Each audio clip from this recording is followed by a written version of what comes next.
2 on Tuesday afternoon to an additional inch of snow into Tuesday morning. We do melt some of it off Wednesday, sunshine, and a high of 41.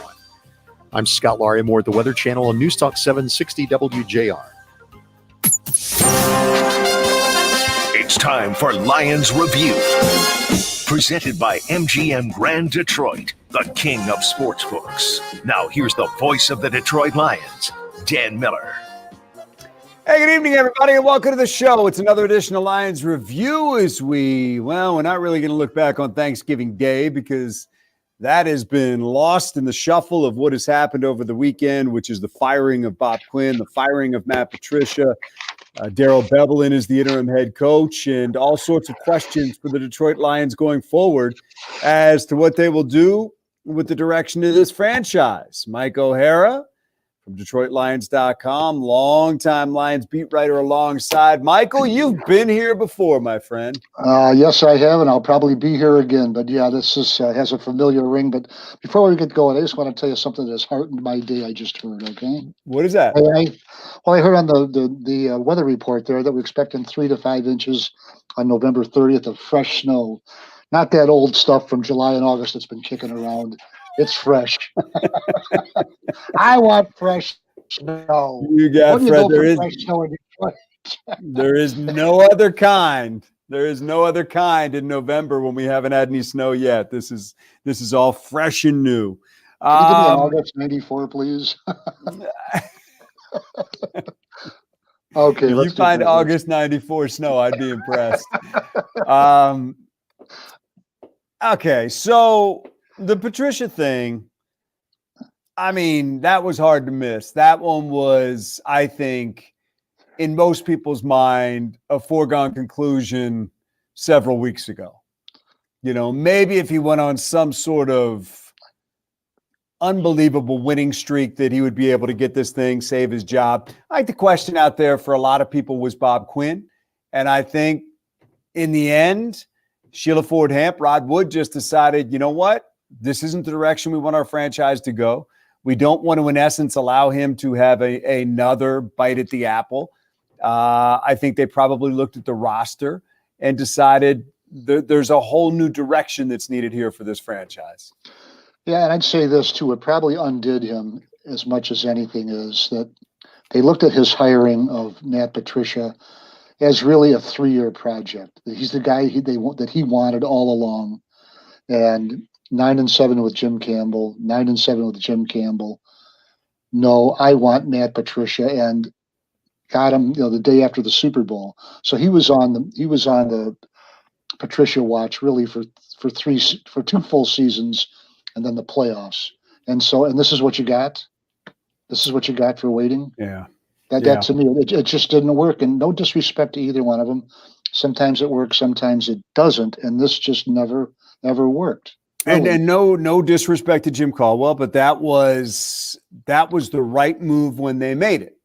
Look, Jim Caldwell was, by all accounts, a terrific man and a good football coach, but they didn't win the big games. They didn't win the 50-50 games. They didn't win the games when they had a chance either in the playoffs or to win a division late in the season. They weren't able to close the deal. And I think I agree with them that it was important to say that's not enough. We want more, but it was the execution that proved to be difficult.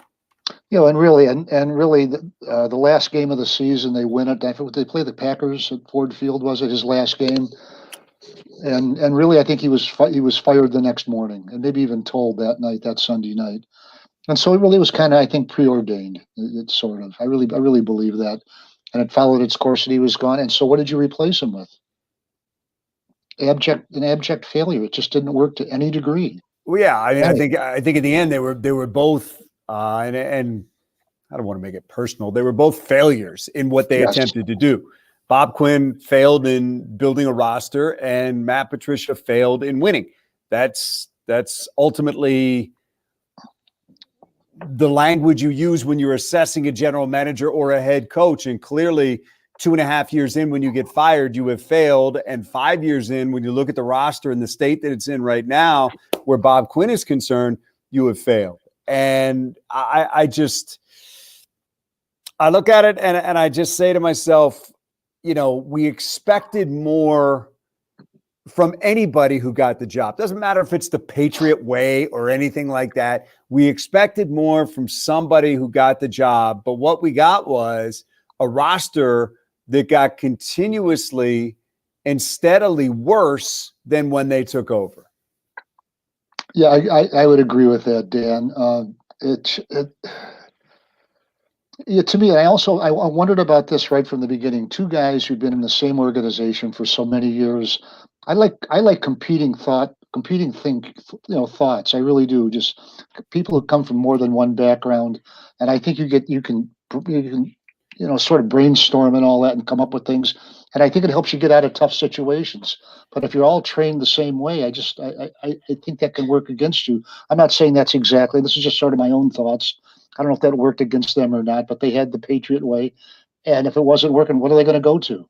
Well, and I think that's a conversation going forward too, because that's something that Sheila Ford Hamp and Rod Wood have to decide is the next group that comes in going to be some sort of tandem or is it going to be, to me, it's the general manager and then the general manager hires the head coach. I mean, obviously with the approval of ownership, you present them and you say, here's what I want to do. And then I think ownership, they're always signing off on those types of things, I think across the league. But in essence, you trust your general manager to go out and do his job. And I would say this too, and there's no way of proving this or knowing this, but I would think that if they hadn't really come from the same roots, I really wonder if Bob Quinn would have brought him back for a third year. I wondered about that all along. After the 3-12-1 season, we just lost 9 straight. What was there to recommend to bring him back for a third year? And it's probably the right thing to do, I guess. But there's a lot of look. The Arizona Cardinals went 1 year with their coach and fired him when they knew it wasn't going to work. And it happens. Right. Happens in the National Football League all the time. Marty Morningweg got 2 years and they knew it wasn't going to work. Right. There was no connection there between him and Matt Millen. Not that Matt had all the answers, but I wonder what would have happened. Well, and they were also presented with the opportunity to hire Steve Mariucci, which is one that they could not pass up, which proved to be not a great move in the end, but it was one that they couldn't pass up because of who he was, the success that he had in San Francisco, and it was a no-brainer at that point. No, absolutely. In fact, the TV ratings for that 2 o'clock or 11 o'clock hire at Ford Field were through the roof. Yeah. The same day that Colin. I remember they came striding across that field at Ford Field and onto that stage, and it felt like, okay, here we go. And then it just wasn't to be. And that proved to be, just another problem. The question now is going forward.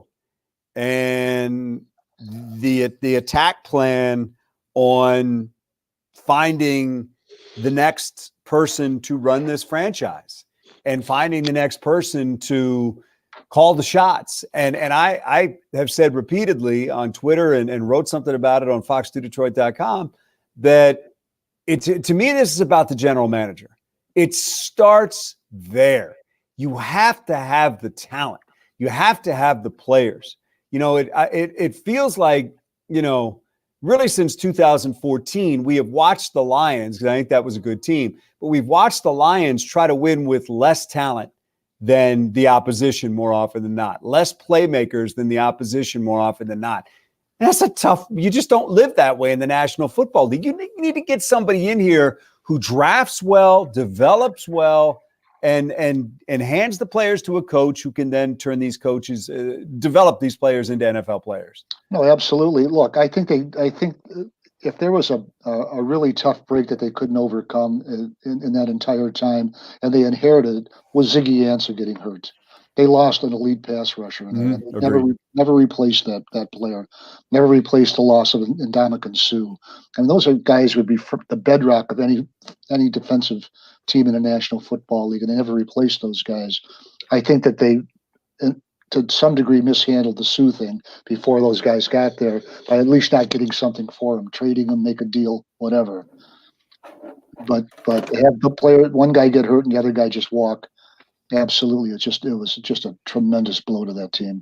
Hey, Mike, something I want to ask you about. If you look at Bob Quinn, first time GM. Yep. Martin Mayhew, first time GM. Matt Millen, first time GM. Chuck Schmidt, at the beginning, really wasn't a football guy and became a GM, in essence, for this team. Correct? Well, Chuck was more of a contract negotiator. He had Ron Hughes running the personnel for him, so it was a two-man operation. You get him, I pay him. Yeah. On the players' minds, the guy who pays him is the number one guy. Yeah. Yeah. But I guess there's just a history here of not going with a whole lot of experience in that position, and it has not proved to be fruitful.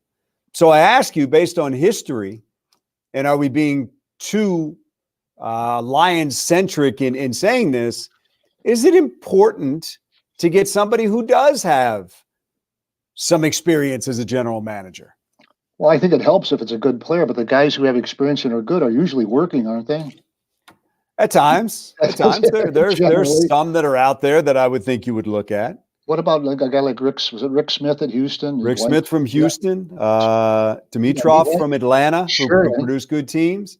Dorsey from Cleveland and Kansas City, who's made some good draft picks. There are some questions about some other things with him, but there are guys out there that have done the job and done the job at a high level that are available right now. And we just ticked off 3 of them. And Dan, here's the other thing too. It's a little different this year going for a general manager because 4 teams have fired their general managers since the start of this season. Yeah. And so there's competition out there. If those 3 guys are, that we just mentioned.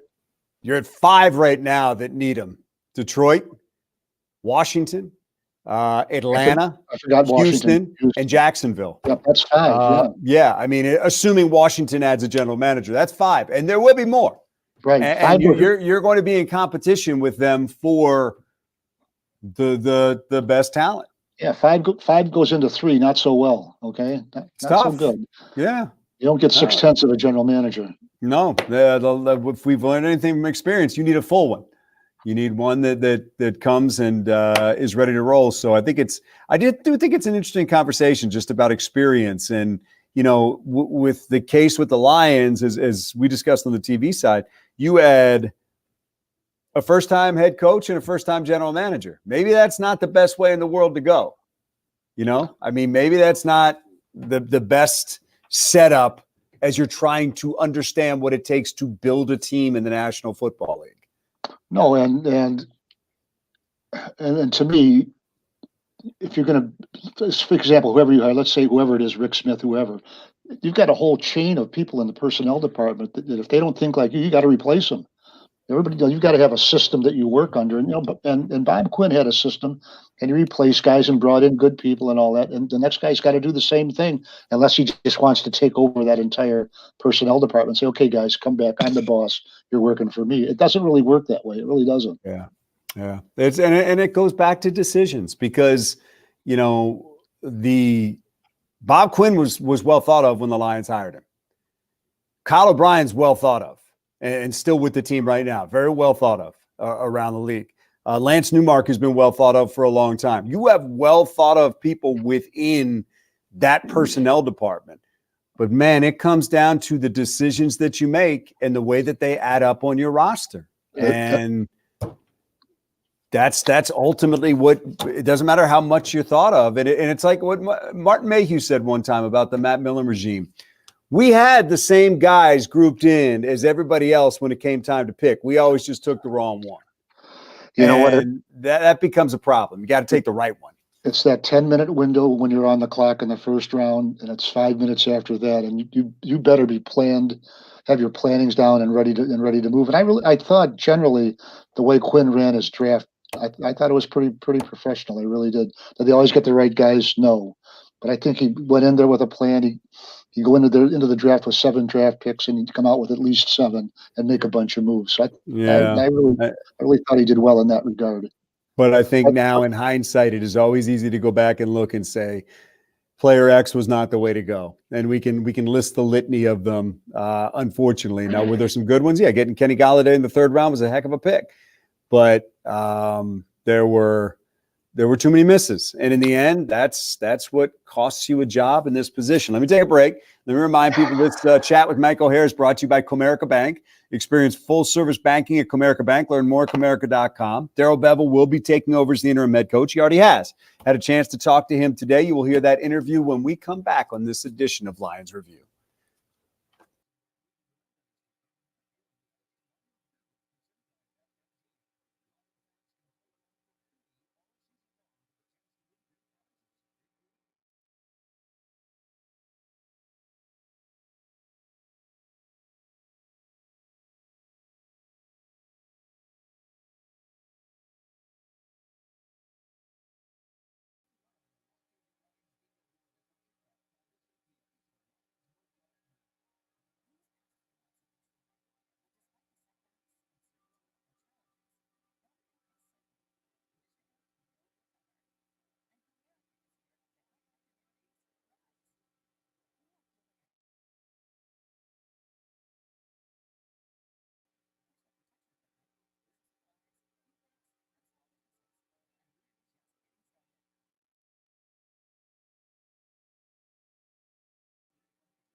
back to more Lions Review.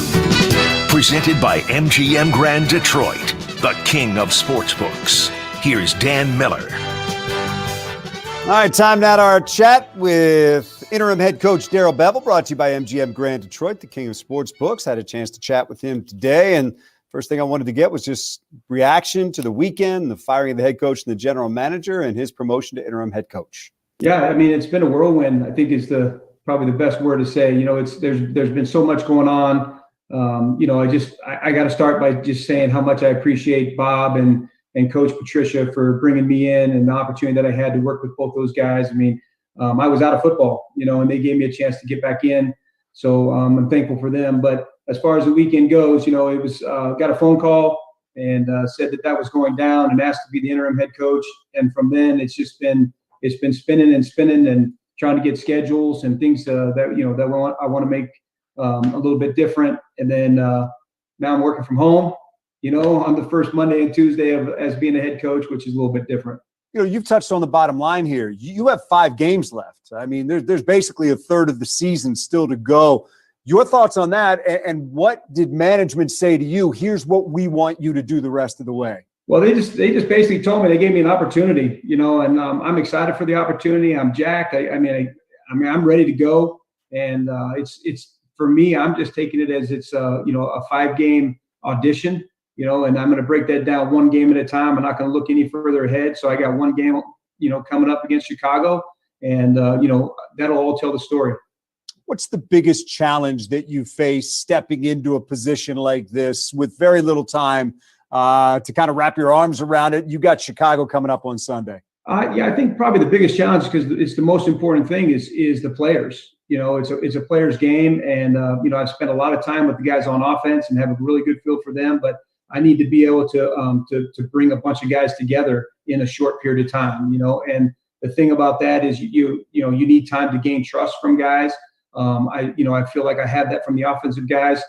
There's defensive guys that I do know and, you know, we've talked to, but I think that's the biggest thing, is to be able to gain their trust quickly and get them all to be able to play together. So here you go. It is game week with the Bears. Does it help that this is a team that you know pretty well? You've seen them before, and maybe that cuts down on the workload a little bit as things are kind of condensed here?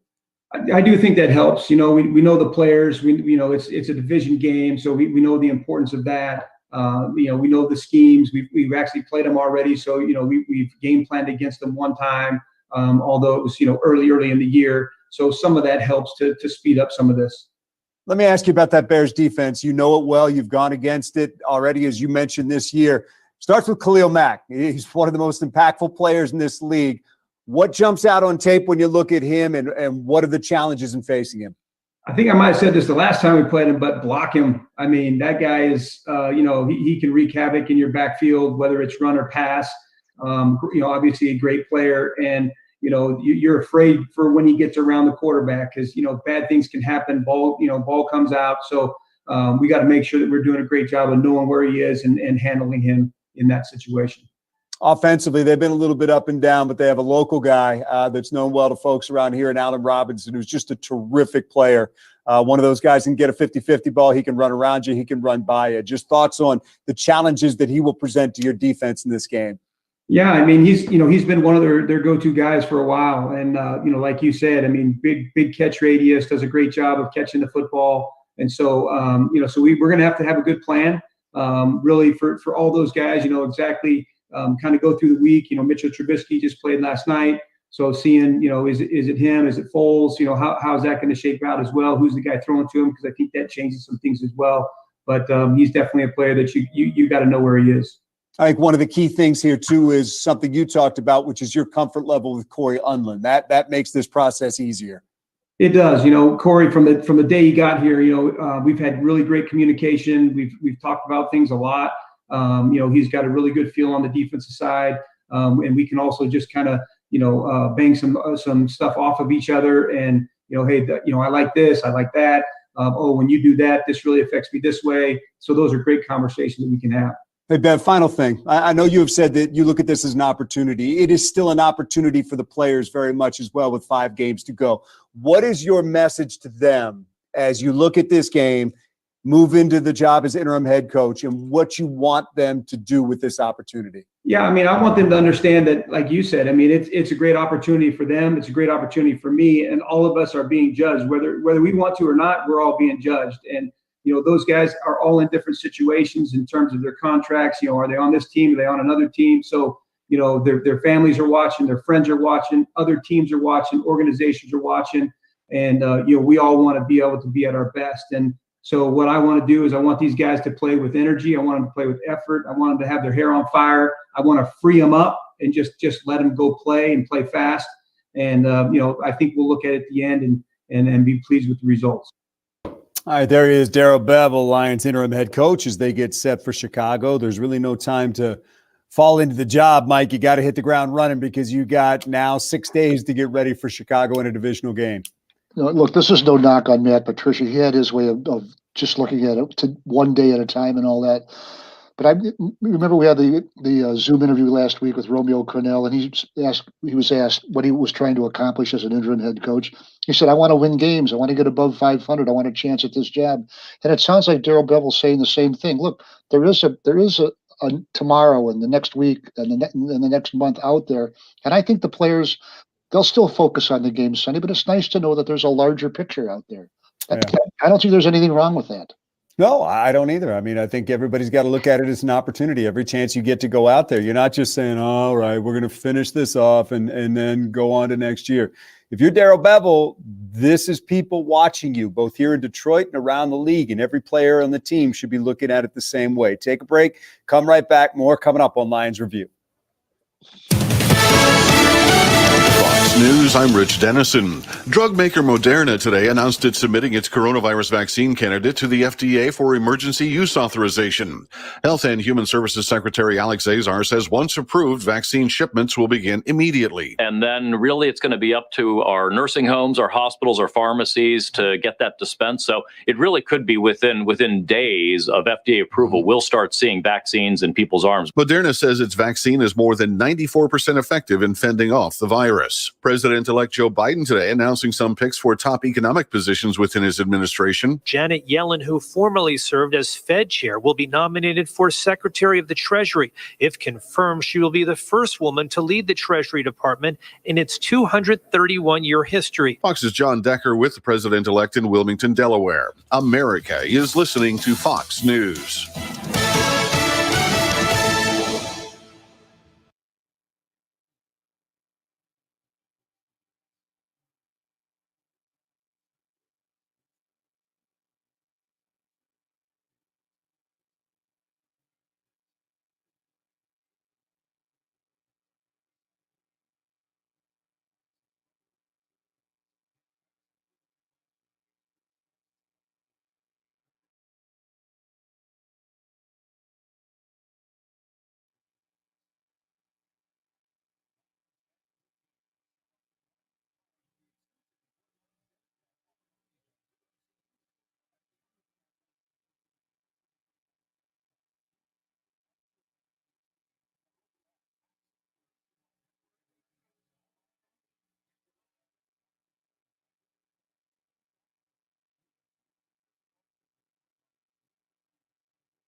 back to more Lions Review.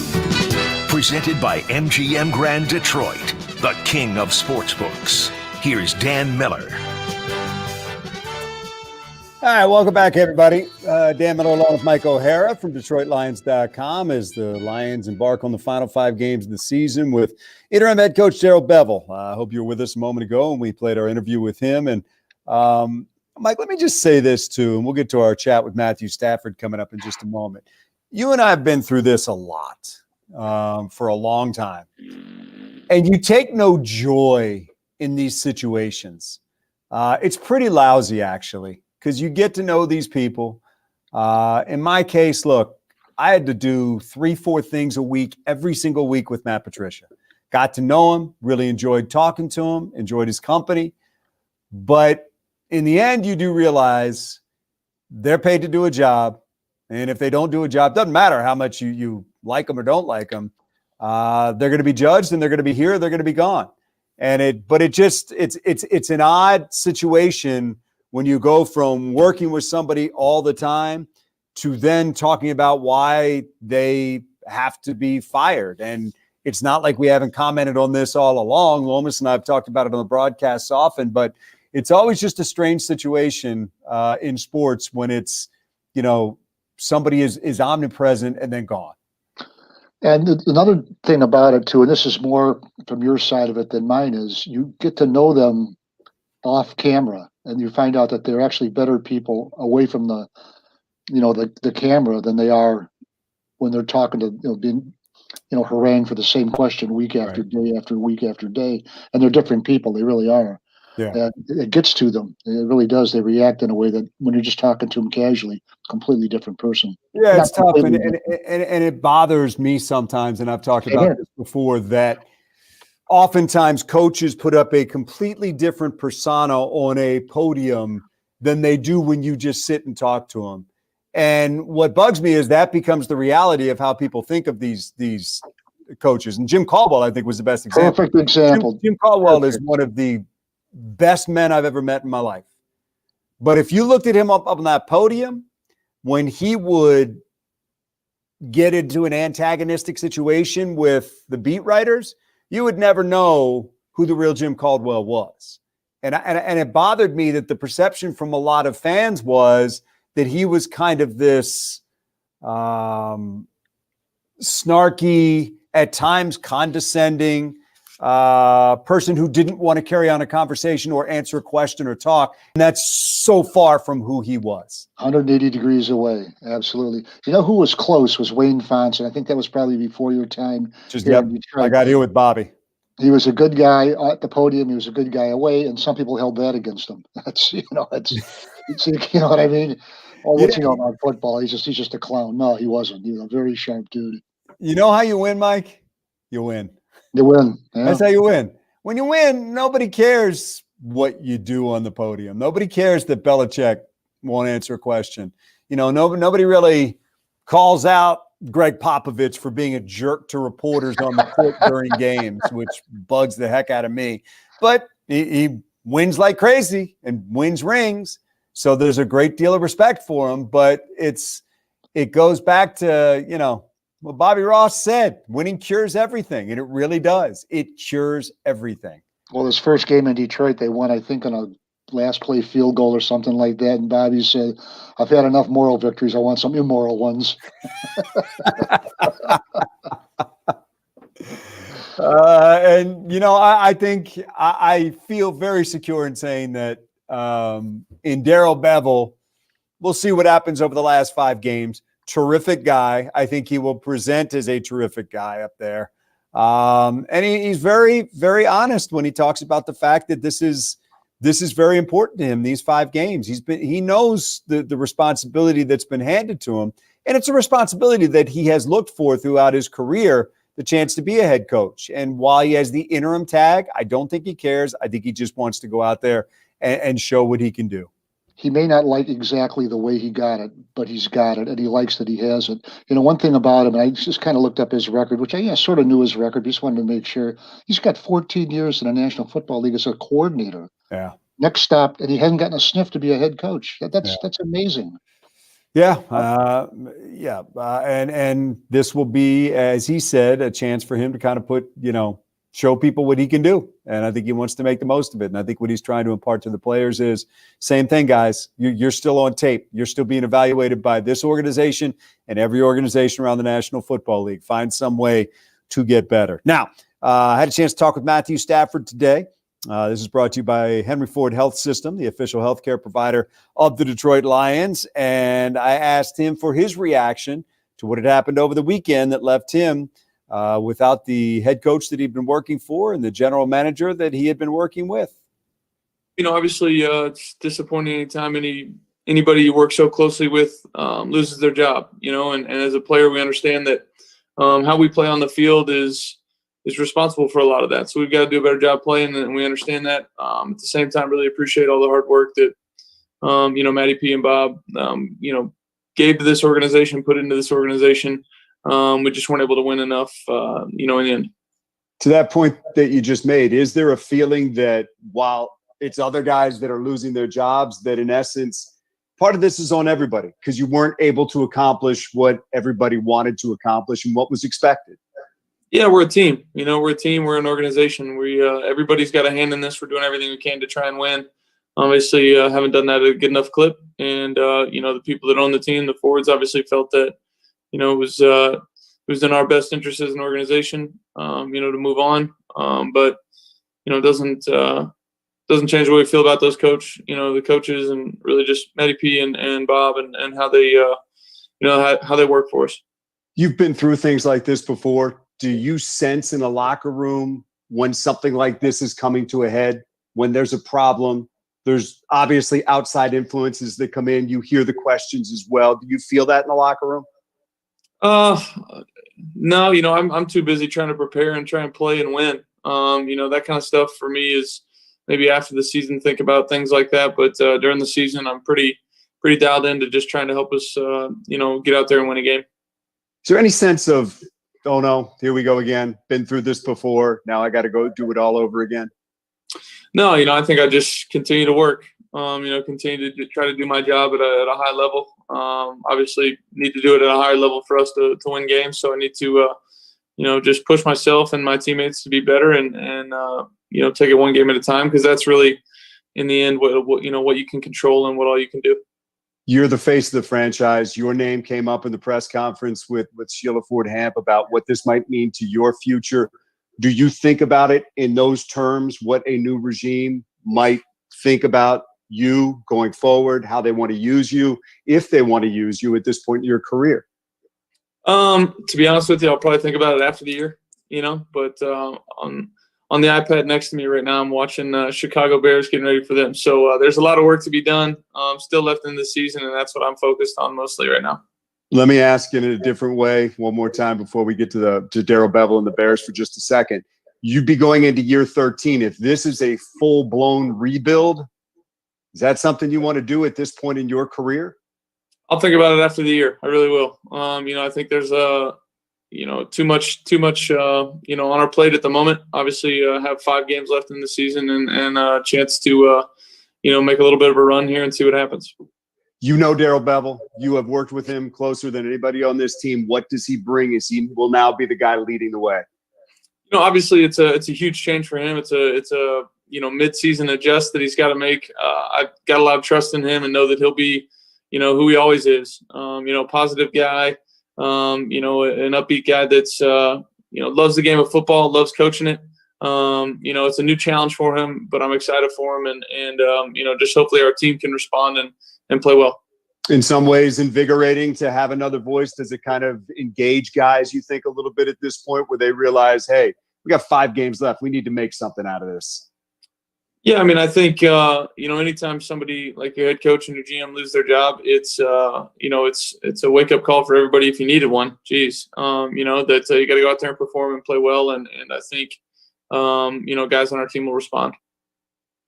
So there's Matthew Stafford. Let me just throw this at you, Michael, because we got to go to break and we'll come back and we'll close this out. But just a quick one on Matthew Stafford, because obviously there's a lot of speculation about what will happen with him. If Spot Rack is correct, his dead cap hit to get rid of him in 2021 is $24,850,000. I don't know how you eat $25 million in dead cap. That would seem very difficult, in particular if something negative was to happen with the salary cap based on everything in the finances of the NFL right now. Well, I think there's a way around that to some degree, and that is you trade him at the halfway point of next season, and it gets down to about $12 million. That's not great either, but it's doable. Kenny Brown and I brainstormed that, by the way. Great. If there's anything I want, it's Ken Brown running my football team. I've heard his opinions as a general manager. No, we really thought about that. I will pass. Come on, Kenny. Oh, my God. If Ken had his way, he would field a team with 11 guys claimed off of waivers. I said, think he can help. He can help. He definitely can help. That's better than 10. You're right about that. And on that note, we'll take a break. You're sly for an older fella. We'll take a break and come right back. Much more coming up on the other side on this edition of Lions Review. That was funny.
back to more Lions Review. MGM Grand Detroit, the king of sportsbooks. Here's Dan Miller. Obviously, it's something that's been on my mind. Just, I want to do the right thing by this organization, and that's the bottom line. And hope that this season would have been played out differently, but it hasn't. So it just felt like, now is the time to make the change and to really begin to look forward. Sheila Ford Hamp with our call of the game, sponsored by Ring Central, official partner of the Detroit Lions. Ring Central, message, video, phone together. As my friend Wojo noted in a column, that is the easy part, making the decision to clean house when the house wasn't in good working order. Now comes the difficult part, and that is figuring out the landscape and finding the best person to come in and run the football operation on the talent procurement and talent coaching side. And that's what Sheila Ford Hamp and Rod Wood have in front of them. And I think I have a formula to tell you exactly how it turns out. And that is 5 years from this September, I'll look back and tell you if it worked.